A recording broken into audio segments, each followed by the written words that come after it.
So what you can see here is Training Peaks, the program that Leon sends all of my workouts on.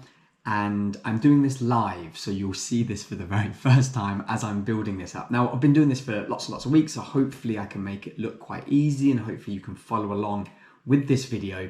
And you can see today's workout, session 1, about an hour's terms of running here for me. But what I need to do, and I'll show you exactly what happens here, is for day 2, while I build this up, he will share a workout plan with me in the description.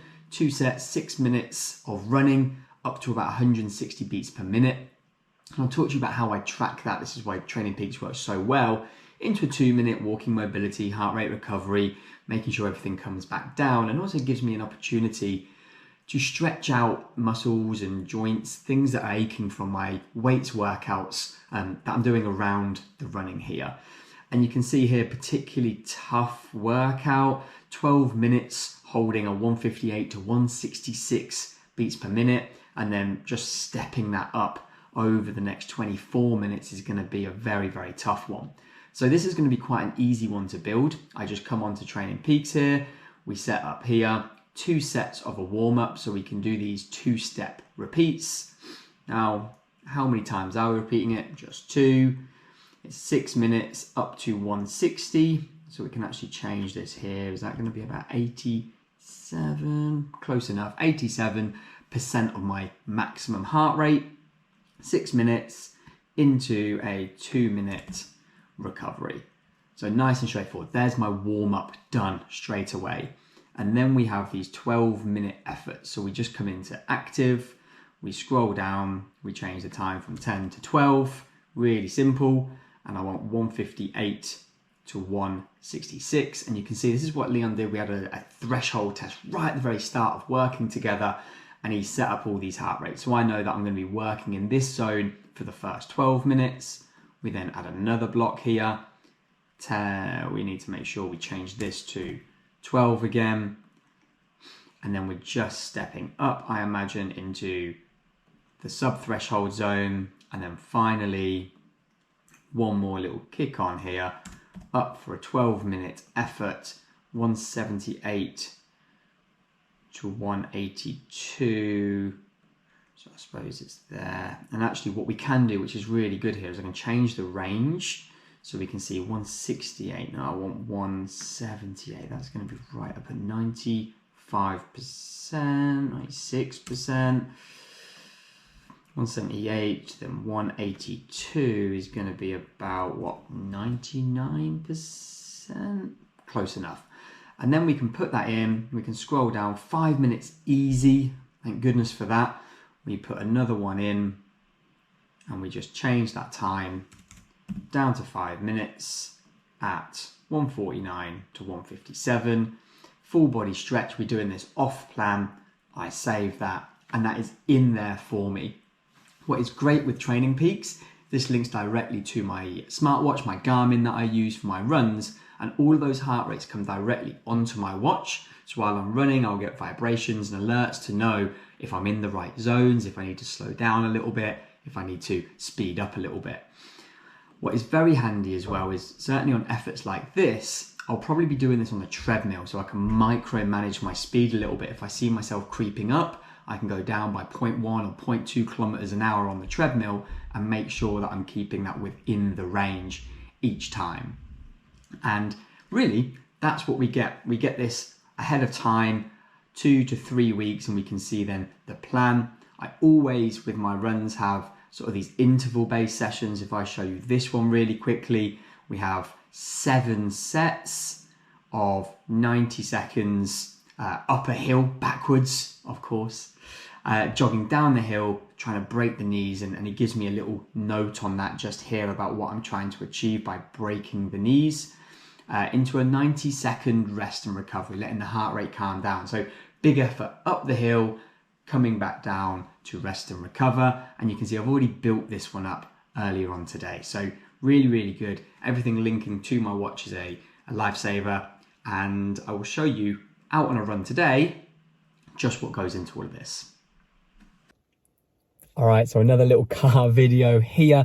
Hopefully that little insight to what goes on behind it. So you've seen a lot of this style of my training while I'm out and about and I'm training and talking to you guys in my car, but there's a little bit behind the scenes and an introduction to Leon coming up in a moment for you all.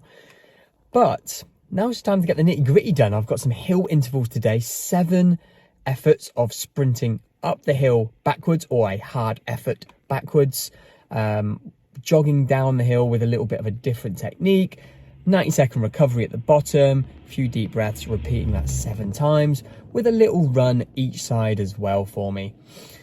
It is a little windy and cold for the first time today, but skies are blue, and really it's going to be far less windy, far less cold here than it is out in Kilimanjaro. So I'm really looking forward to getting this run done today. Everything's feeling good still, training's going very well, so hopefully continue that today. So that's my warm-up runs done. I had, if you remember from the video, 2 sets of 4-minute runs followed by 2 minutes of walking. So I'm now in my second 2-minute walk. We have a very steady 14-minute jog, but I've got to make sure I go back the other way for the hill that Leon's asked me to run or walk hard backwards up. So we are going to be running maybe 7 minutes one direction, turn around 7 minutes back. Hopefully that gets me somewhere close to the hill, and then we'll work from there, and I'll hopefully try and get a bit of content for you all of me walking up and down a hill backwards. All right, 7 sets, 90 seconds backwards walking up that thing, 1 minute running down the hill. I'm just recovering the last time before a 10-minute steady state jog, and I'm back home for shower and lunch. Thanks for watching so far. Leon coming up next. So you have heard me saying his name a handful of times in previous videos, and also many times today with the Training Peaks walkthrough earlier, but Leon, links below to all of his details here, is going to be the coach that's guiding me through my aerobic side of my training. Now, although he comes from a personal training, fitness background, getting him in on my aerobic style was always a no-brainer for me. He has completed a handful of ultra marathons, 250k races, and more recently holds the 2023 record for the speed between John O'Groats and Landen, and he ran that.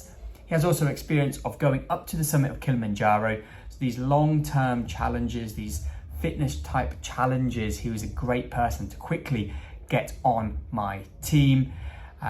We will have hopefully a chat with him at some point on this channel, but he is fitness trainer, online coach turned almost YouTube star, and in my corner for the physical support, but also the mental support, which I've already had to lean on a few times, where mentally I'm feeling a little behind. Things are getting challenging, and they're always going to get challenging, but the circle of what these fitness adventures are like, it's absolutely invaluable to have Leon on the team. Hi guys, an exciting day today. So we're going because of how nice the weather is. We're going for a quick hike for 2 reasons. Training, of course, I need to be practicing up some hills here in the UK as much as I can, but secondly, and most importantly, for me to be able to try what I'm very proud to announce as my sponsor for the trip. They have given me, or should I say given us, some walking boots, the whole team kitted out with some top of the range boots ready for the trip.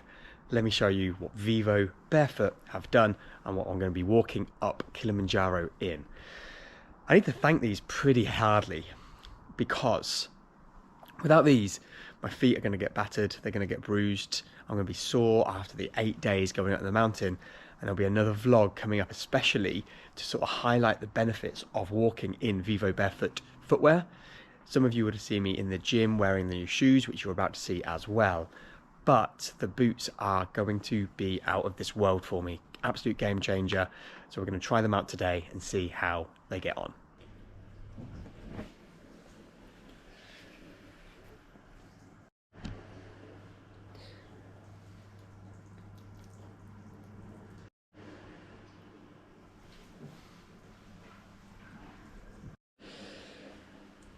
So I've not actually opened this box yet. They arrived earlier this week.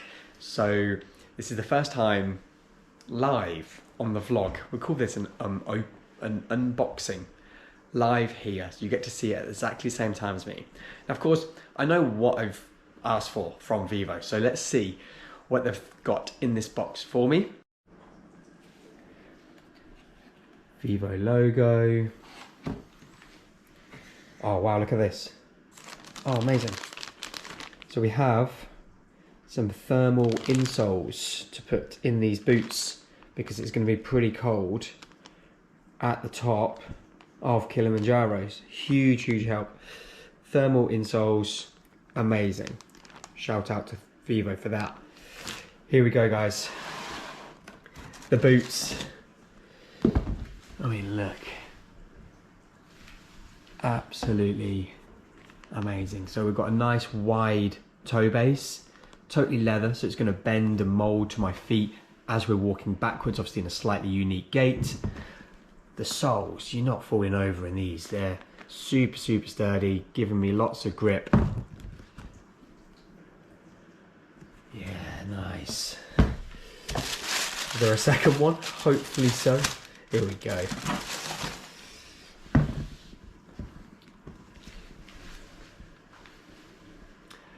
They are the shoes that are getting me to the top of Kilimanjaro, walking backwards.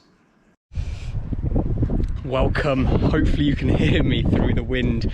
We are doing a little training walk up Mam Tor in the Peak District. Anne's going forwards. I'm doing a little stint backwards. I make it sound like she shouldn't be going forwards, but on a nice little grassy section, so getting a little bit of practice in.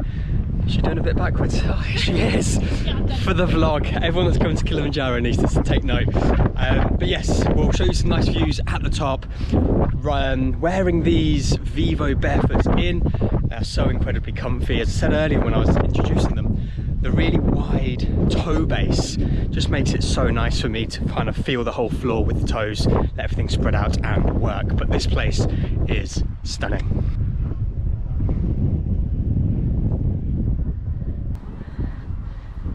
Huh? Point it up. Yeah? Where else am I going to point it?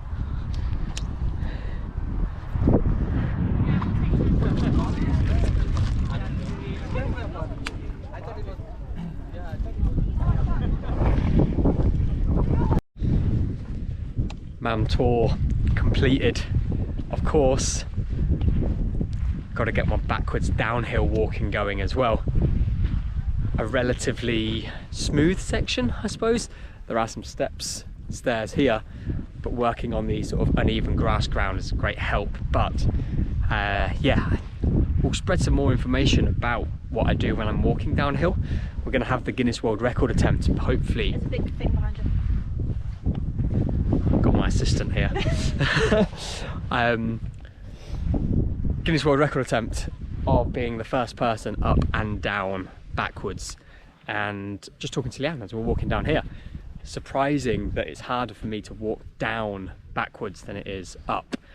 Physically it is harder to go up, but the training helps out with that, but there's far more deceleration needed.